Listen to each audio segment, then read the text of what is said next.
Students, today in this video I will explain the different methods of pressure measurement. The Bridgman gauge.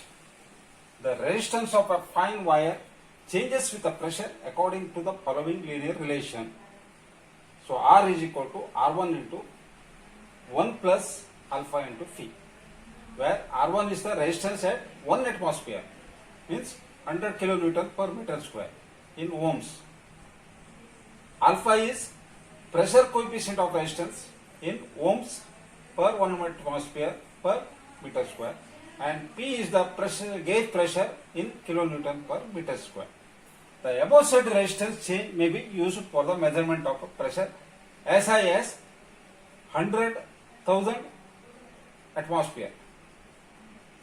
So this figure shows the Bridgman gauge consists of a fine wire of manganese, so 84% of copper, 12% of manganese and 4% of nickel as a sensing element. So this is the sensing element. The wire is enclosed in a flexible bellow filled with a kerosene. The change in resistance of the wire is measured with the Whitson bridge, which is calibrated in terms of pressure. The pressure coefficient of resistance for this material is about 2.5 into 10 raised to minus 11 per Pascal. The total resistance of the wire is about 100 ohm.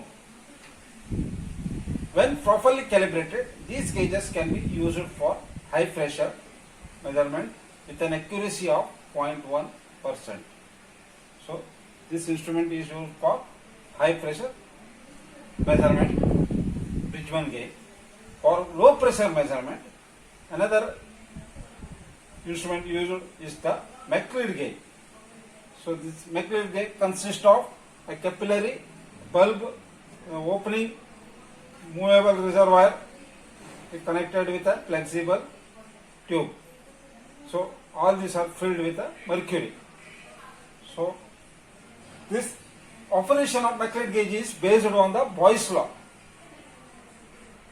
So P1 is equal to P2V2 by V1. Means P1V1 equal to P2V2. Therefore P1 equal to P2V2 by V1. Where P1, P2 are the pressures at initial and final conditions respectively, and V1 and V2 are the volumes at initial and final conditions respectively. By compressing a known volume of low pressure gas to a higher pressure and measuring the resulting volume, measuring the resulting volume and pressure, we can calculate the initial pressure. So McLeod gauge is modified mercury manometer as shown in the figure. The movable reservoir is lowered until the mercury column drops below the opening O. The bulb B and capillary tube C are then at the same pressure as that of the vacuum pressure P. The reservoir is subsequently raised until the mercury fills in the bulb and rises in the capillary tube.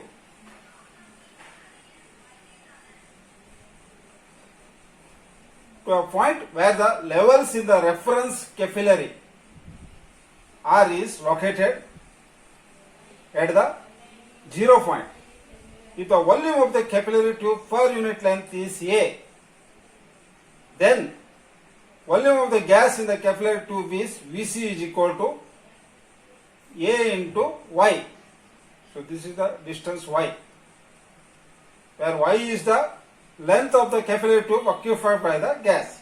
If the volume of the capillary tube, bulb and the tube down the opening is Vb, assuming isothermal compression, the pressure of the gas in the capillary tube is Pc is equal to P into Vb by Vc, means PCVC equal to P into Vb. So therefore Pc is equal to P into Vb by Vc. This is the equation number 2. So equation number 1 is Vc is equal to A into Y. The pressure indicated by the capillary is, so P is given by Pc minus P is equal to Y. So this Y is equal to, so So it is taken in terms of height of the mercury column pressure. So therefore PC minus P minus PC is given by Y. So this is the equation number 3.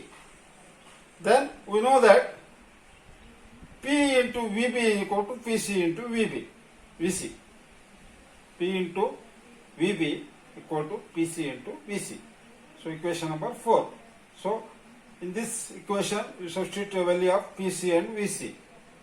Substituting value of VC and PC, P into VB is given by Y plus P into AY equal to AY square minus AY square plus PAY,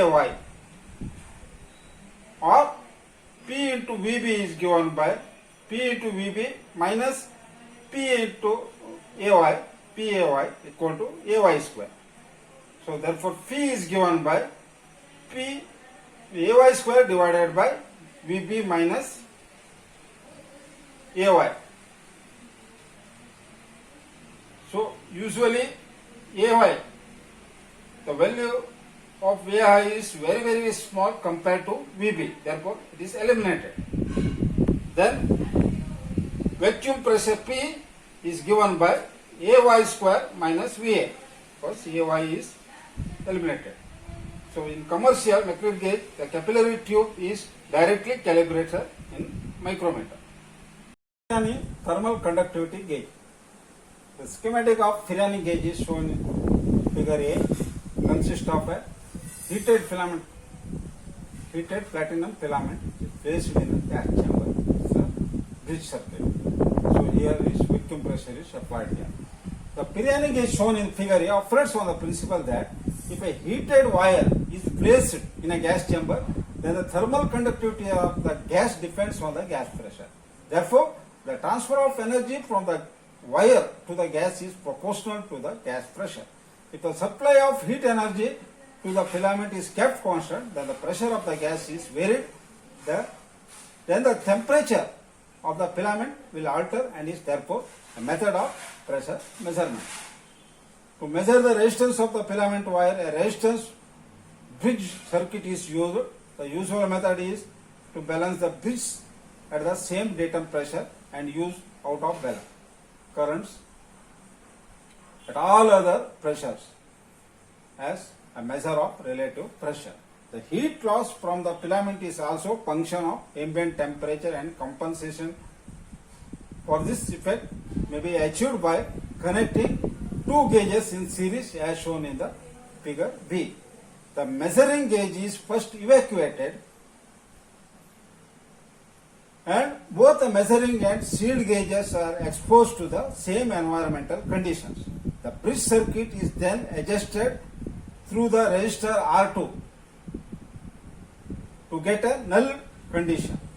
When the measuring gauge is exposed to test vacuum pressure, the deflection of the bridge from the null position will be compensated for the changes in the environmental temperature. Pirani gauges require calibration and are not suitable for use at a pressure below 1 micron, and upper limit is about 1 torr. For higher pressure, thermal conductivity changes very little with the pressure. It must be noted that the heat loss from the filament is also a function of conduction losses to the filament supports and radiation losses to the surroundings. Thank you.